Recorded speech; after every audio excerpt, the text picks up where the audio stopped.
Le gouvernement veut former les Français à faire la guerre en 6 mois. Macron s'apprête à tout annoncer. Ce 13 juillet, tu vas être choqué.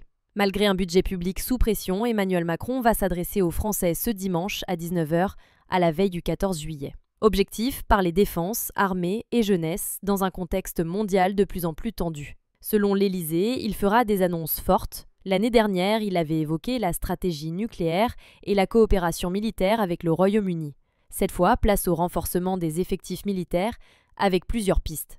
Plus de jeunes dans l'armée. Macron ne veut pas revenir au service militaire obligatoire, mais il souhaite donner envie à la jeunesse de s'engager, apprendre le terrain, manier une arme, se former physiquement et mentalement. Le service militaire volontaire, SMV, créé en 2015 pour les 18-25 ans sans emploi, pourrait être massivement élargi.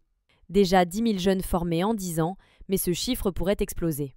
Les réservistes aussi sont concernés. Aujourd'hui 45 000, le gouvernement veut grimper à 52 000 dès 2026. Et pas pour faire de la figuration, ils auront des missions clés, au même titre que les soldats pros. Le ministre des Armées, Sébastien Lecornu, parle d'une armée hybride, active plus réserve, formée pour les défis du futur, drones, cyber, guerre électronique, spatiale.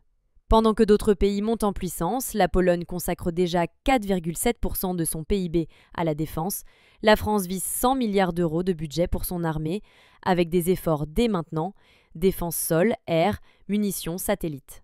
Et au cœur du message, la jeunesse comme pilier de la résilience nationale. L'objectif, offrir une vraie opportunité de servir son pays.